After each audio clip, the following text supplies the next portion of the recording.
Welcome, Venus. Venus is what we love, what we value. What happens when the feminine Venus creative energy of what I desire and what I want? What happens when it squares up with the moon energy? The moon is feminine. The moon is emotions, our feelings, our past, things that are subconscious. Let's dive deep and discover all astrology. Venus is love. Venus is what I want. Venus is how I receive. Venus is what I value. Venus is beauty. Venus rules two signs. Venus rules Taurus. Venus rules Libra. Libra is the seventh house, all about relationships. One-on-one significant relationship, important relationship, could be partnerships that could be business partnerships. Business meaning money, Taurus, second house. Venus is all about, because relationships are important to me, I have the ability to compromise. She wants things to be peaceful. She wants there to be harmony. Venus wants things to be symmetrical. She wants equality. She wants it to be fair and balanced. That's her idea of beauty. Venus rules art and creativity for that reason. Venus ruling Taurus, let's go to the second house now. Venus is all about the values, my resources, my money, what I like, what I think I need in my life. Usually material things. Second house. It's what I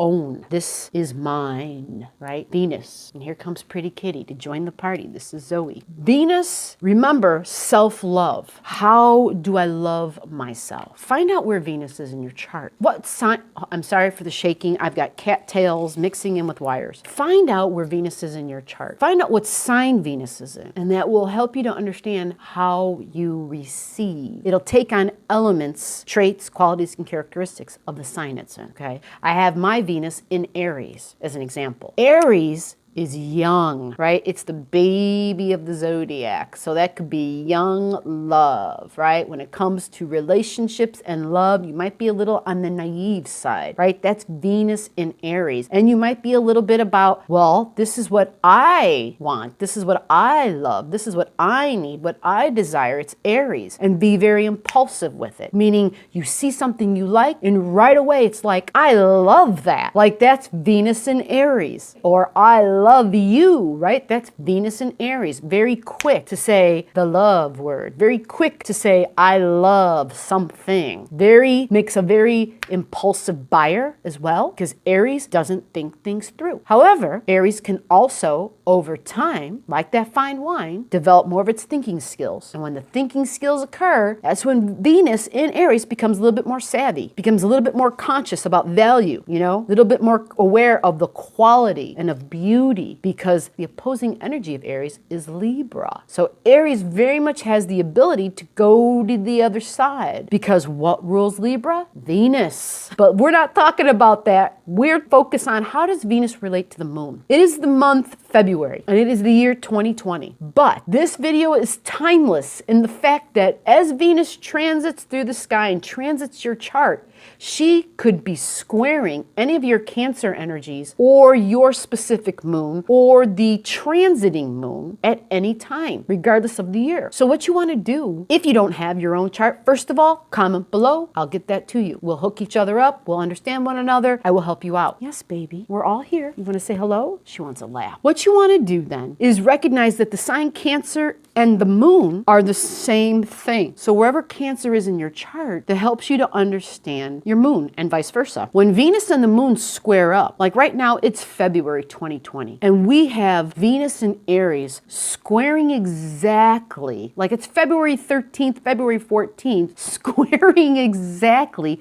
with the transiting nodes. The transiting nodes are in Cancer and Capricorn. Cancer's over here, Capricorn's over here, and Aries is up here. The nodes are like at 8 degrees. 8 degrees Cancer, 8 degrees Capricorn. When Venus squares the moon, automatically a square means stress and tension, and it's a challenge when the word square is used. And that is a 90-degree angle in the chart. Aries is cardinal, so is Cancer, and so is Capricorn. Therefore, they automatically square because they're all cardinal energies. So that's the shortcut, right? Now, if you have planets there, planets in those cardinal energies, then you know there's a very good chance that a transiting planet will most definitely square one of your natal planets, because the transiting is always going to be moving and traveling. Your natal planet never moves, right? Cardinal, squares. Moon at 8, well, it's the North Node at 8. But what that means is it's the North Node in Cancer. So what we can do is understand that what we're really looking at is the Venus squaring the North Node in Cancer, which is the moon. The moon rules the sign of Cancer. And so that's how that North Node expresses. See, when the nodes change, they're going to move to Gemini soon, right? Like in 6 months' time. Actually, I think it's less than that. We're going to have the nodes swinging into Gemini and Sagittarius. So it's going to go from what I feel to what I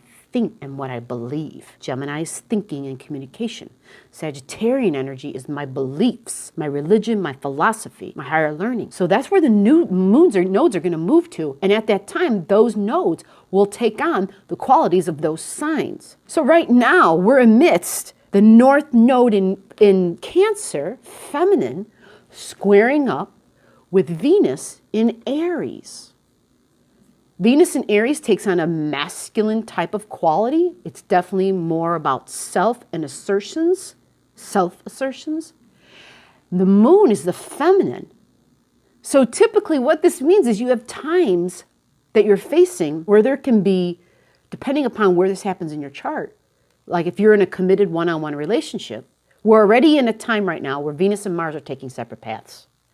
But in addition to that, when the moon and the Venus square, we can't help but the obvious energies, which is there's friction. And it's not necessarily with our spouse, so to speak, but it's a friction with our feelings and how we're expressing it, because the moon is the mother, all right? So there's a tendency to be doting with our spouse. There's a tendency to be overprotective with our children.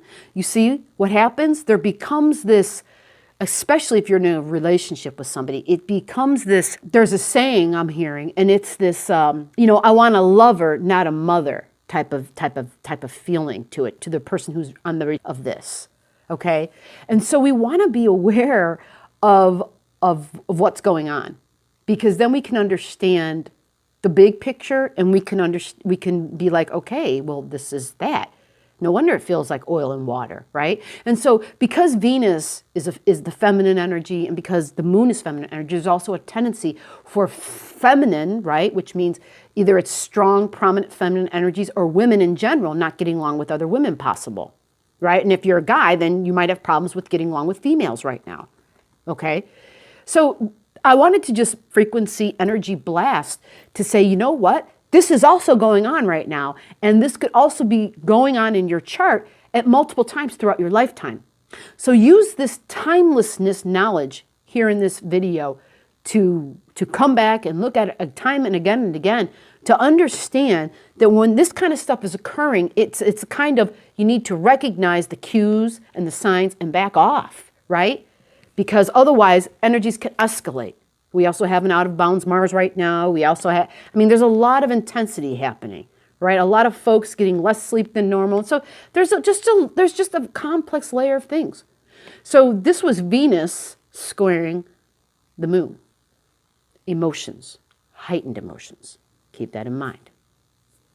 Hope this has helped light your way. Bye. Sign out, Zoe. Say bye. She's going to sleep. She wants my lap. Bye.